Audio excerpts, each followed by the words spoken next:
अब हम एक एग्जाम्पल को सॉल्व करेंगे जो थोड़ा सा मुश्किल होगा और जिसमें हम लॉजिक और थिंकिंग को थोड़ा सा ज़्यादा यूज़ करेंगे।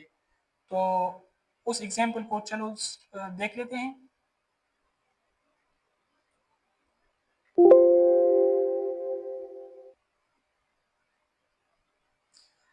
अच्छा, क्वेश्चन है कि हमारे पास दो बिल्डिंग्स है।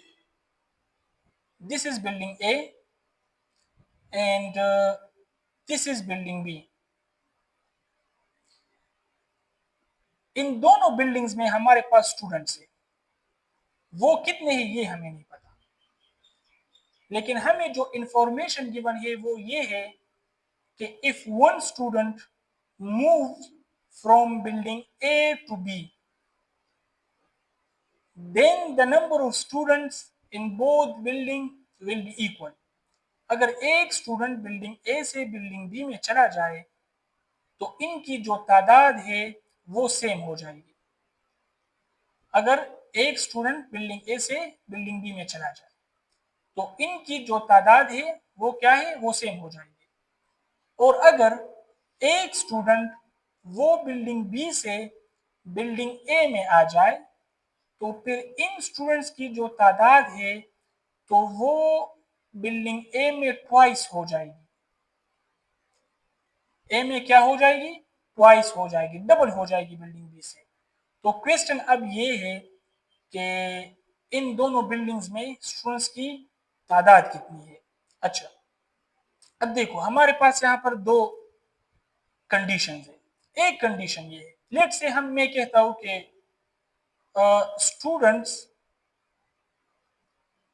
इन बिल्डिंग ए वो मेरे पास x है और स्टूडेंट्स इन बिल्डिंग बी वो मेरे पास y है।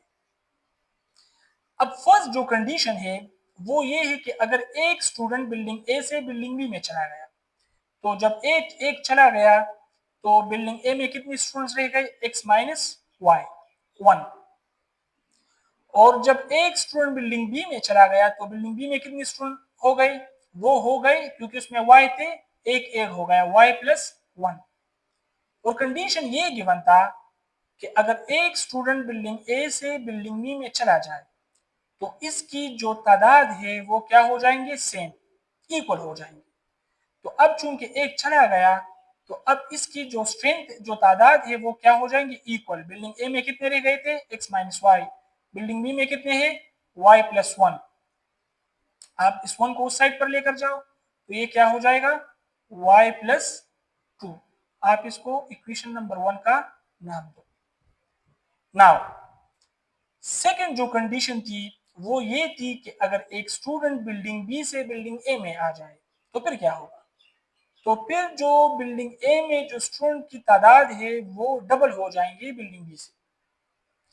तो अब जब एक स्टूडेंट बिल्डिंग बी से बिल्डिंग ए में आ जाएगा तो बिल्डिंग ए में जो स्टूडेंट की तादाद है वो x प्लस 1 हो जाएगा और बिल्डिंग बी में क्या हो जाएगा, वो y माइनस 1 हो जाएगा। एक उसमें से कम हो जाएगा, ए में चला गया। लेकिन यहाँ पर कंडीशन थी कि अगर ऐसा हो गया तो फिर बिल्डिंग ए में स्टूडेंट की तादाद वो क्या हो जाएगी, डबल हो जाएगी।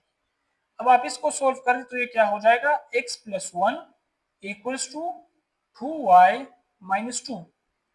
इसको आप सोल्व कर दे तो x इक्वल्स टू 2y और जब 1 वहां पर चला जाए तो ये क्या हो जाएगा, माइनस 3। अब आप इसको कह दे इक्वेशन नंबर 2। आप इक्वेशन 1 और 2 को क्या कर दे, कंपेयर कर दे तो ये हो जाएगा y plus 2 equals to 2y minus 3। 2 को आप इस साइड पर लेकर जाए या इस तरह करें 2y और y को उस तो ये माइनस y हो जाएगा इक्वल्स टू 3 को इस साइड पर लेकर आए तो ये क्या हो जाएगा 2 और ये प्लस 3 हो जाएगा तो y इक्वल्स टू 5। अच्छा, अब आप लोगों ने क्या करना है, इस y की वैल्यू को इक्वेशन 1 या 2 में पुट करना है। लेट्स से मैं इस इक्वेशन 1 में पुट करता हूं तो x इक्वल्स टू y की वैल्यू क्या है 5 plus 2 which is equals to 7। तो इसका ये मतलब हो गया कि बिल्डिंग ए में जो स्टूडेंट की तादाद थी वो 7 थी और बिल्डिंग बी में जो स्टूडेंट की तादाद थी वो क्या थी 5। अब आप इसको फिर से समझिए।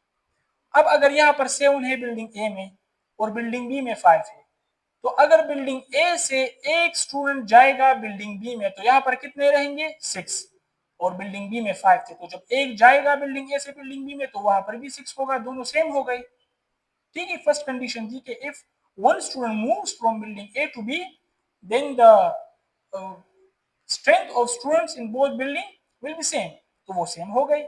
अच्छा, दूसरा कंडीशन ये था कि अगर बिल्डिंग बी से एक स्टूडेंट वो बिल्डिंग ए में आएगा, तो बिल्डिंग बी में कितने स्टूडेंट है 5, तो जब एक वहां पर जाएगा तो यहाँ पर 4 रहेंगे और बिल्डिंग ए में 7 स्टूडेंट्स थे, जब एक यहाँ पर आएगा तो यहाँ पर क्या हो जाएंगे 8, तो 4 8 का ट्वाइस है कि नहीं है, तो ये भी है।